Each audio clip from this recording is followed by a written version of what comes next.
Hey guys, Jengar here. Welcome to today's realistic review in which we are taking a look at the IL-2 1942 in the Soviet line 3.0 battle rating. If you do remember, if you do recall, we flew out the 1941 not too long ago and I fell so much in love with that one that I wanted to fly the other one as well and continue the blast of fun that I had in that thing. And this one was no exception. It gave me a lot of joy to fly this plane. What fantastic aircraft these IL-2s, these first two. The battle rating jump is quite big, but you get 23mm guns on this one and a little bit more maneuverable, feels to me, although it is slightly slower. But all in all, this plane is so much fun. It's amazing, and it has a great skin on it as well. But anyway, what are the maximum speeds in this plane? At sea level, without WEP 391 kilometers an hour, and with WEP 418.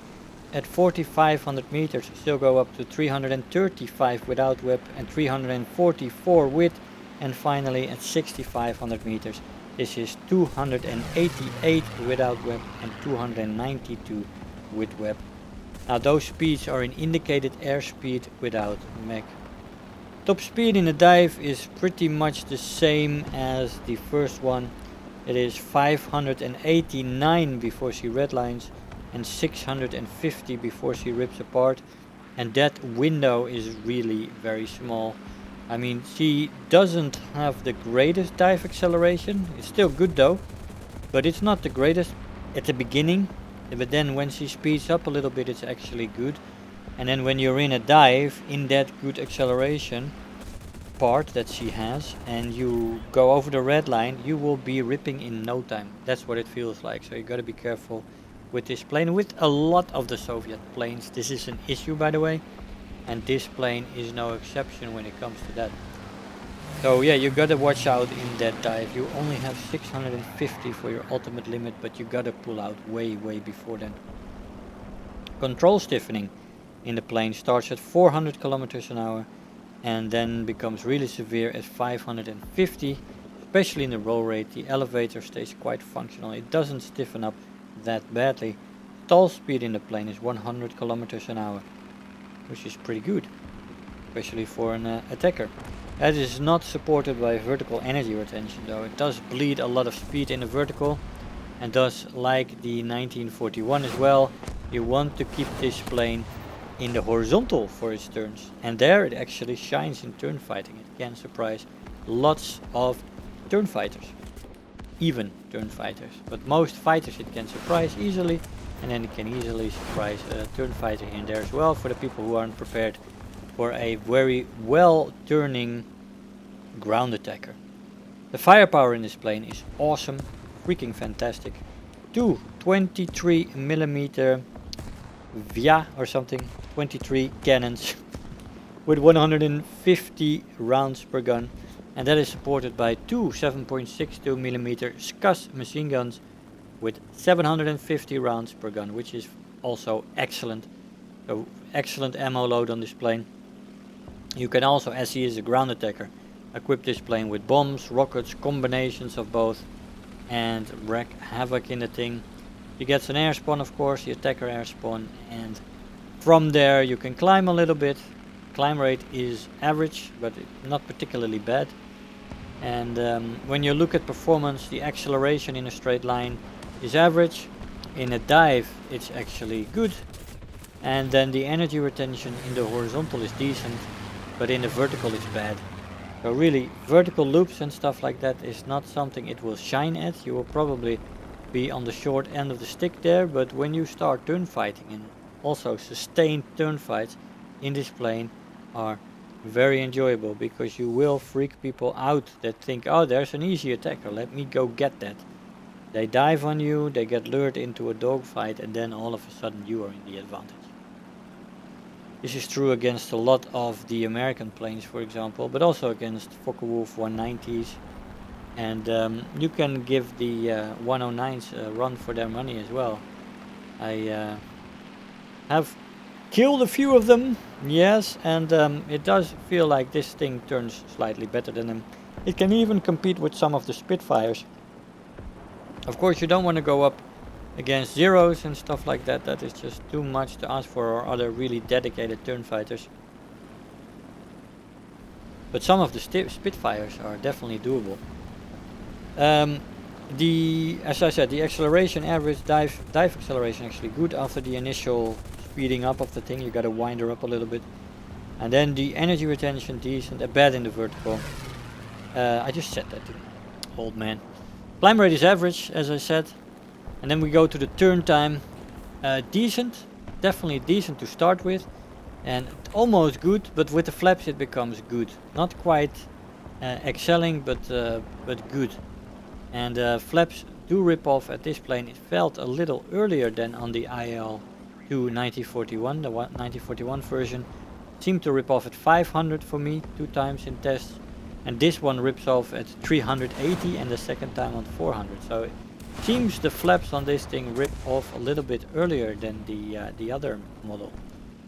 Not sure why, but maybe some of you experts in the Soviet line know this tidbit of information. The roll rate is below average, unfortunately. You can't have it all. It's not quite bad, but it's definitely not average either. It is, well, it's below average. As we try to get another bomb on this pillbox. Let's go. 100 kilogram bombs, you gotta get them right on there. If it's a little bit off, then you can forget about it. The overall maneuverability in this IL-2 is decent.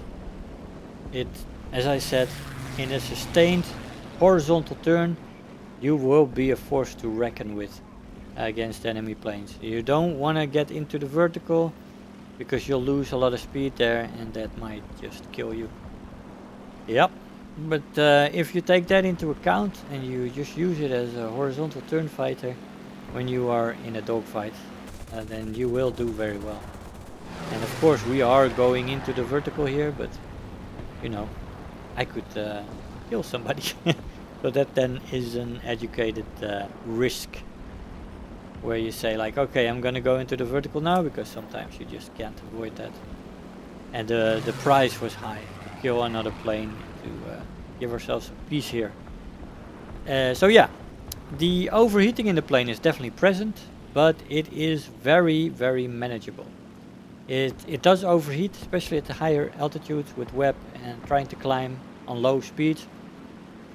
But this is a setup where most planes will overheat at least a little bit, so it's not nothing unmanageable on this plane, overheating.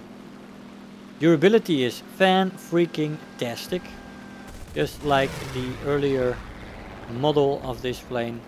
It can soak a hell of a lot of damage, and that is a nice thing to have in your attacker slash support fighter slash close air support slash whatever you want to use it for. This plane is very versatile.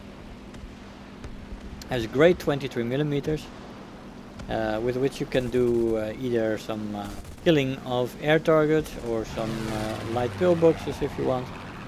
It is nice in the weaponry. You can take rockets, you can take bombs, you can leave everything off and use this plane as a fighter, sort of.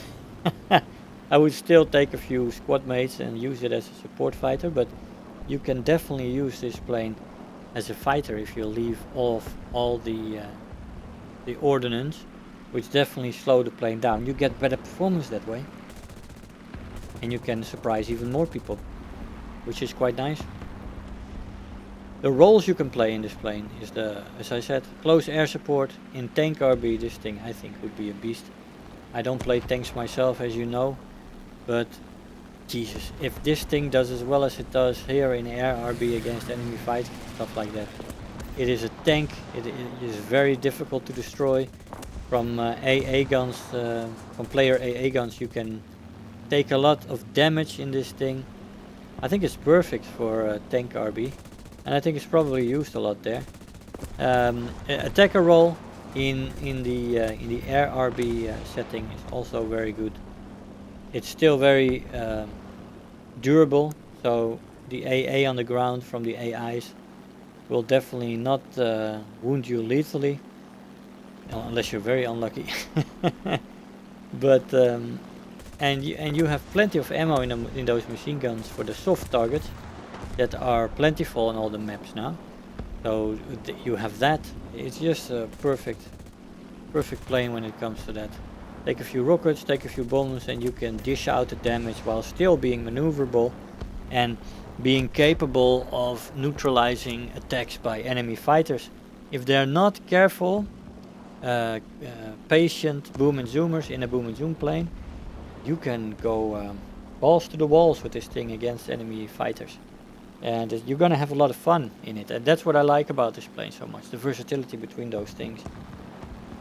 Support fighting, so much fun.